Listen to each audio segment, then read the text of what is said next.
I'm out and about. I'm at the RC show here in Toronto, which is the biggest restaurant show in Canada. I mean, we got products, restaurants, everything from all across Canada, every single region in one spot. I'm here with the Whiskey Chef. Thank you, Matt, for your time. Good to see you, Reg. Last time we talked was at the Gentleman's Expo. Correct. You got a lot coming down since then. I'd like you to focus first on the RC show. You know, not only some of the speakers that were talking, but some of the initiatives that came out of it to help raise funds for nonprofit organizations. Excellent. So we're here at the 72nd edition of the Restaurants Canada show, and we've seen a big shift in the last decade of the focus of the show, and it's getting a lot more to independent owners and operators, not just the big chains. And we're seeing a lot more of the bar and beverage culture being a prominent part of this as well. We had this wonderful event on Sunday night called Speed Rack. It's an all-female speed bartending competition benefiting Rethink Breast Cancer. So we raised over $7,000 here on Sunday night for Rethink Breast Cancer and had a great time. And a wonderful component is just having the community come together and support each other and celebrate. And we've got some big brand sponsors that helped us out with that. But the fact that Restaurants Canada let us activate it here this year was huge for the not just the bartending community, but of course the charity as well. Talk about some other companies that really stick out in your mind that have been here to the RC show. So we've got, we're going to compete with the microphone over here. Beam Suntory has been a big supporter of the show, of course a whiskey company. We've also got some non-alcohol sponsors that have been fantastic. We're seeing a different trend in global trends with non-alcohol drinks and options like Partake is a near beer. It's a 0.02% alcohol beer. And Seedlip, the world's first non-alcohol distillery. So that is very innovative. The theme of this show this year is all about innovation unleashed.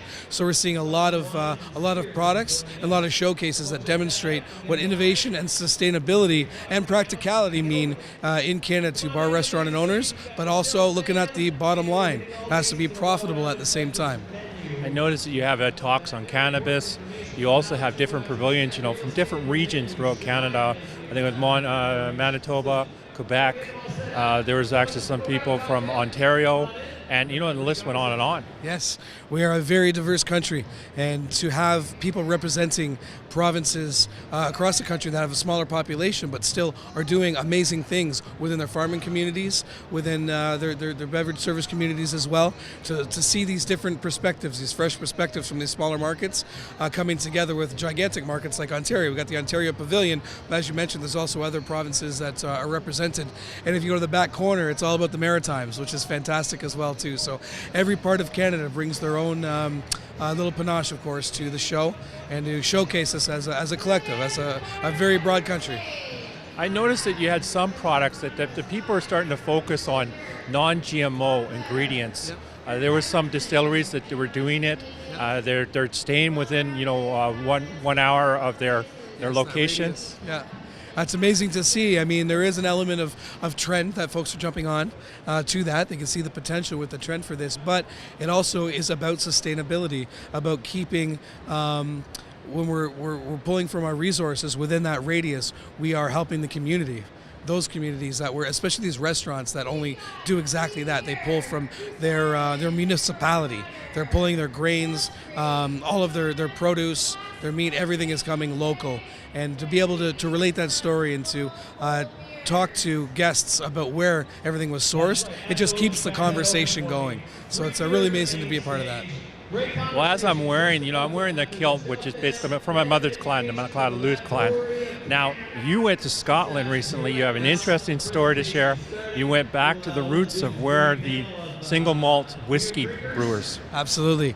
I've been whiskey has been a big part of my life for about 20 years in terms of being a bartender, and I've had the privilege to travel across the country preaching the gospel of bourbon whiskey. But recently I decided to continue my journey into one of my other passions, single malt whiskey, and to go to Scotland, to the heartland of where these whiskeys are produced, especially Islay for Bowmore and Laphroaig, was a spiritual experience to say the very least about it.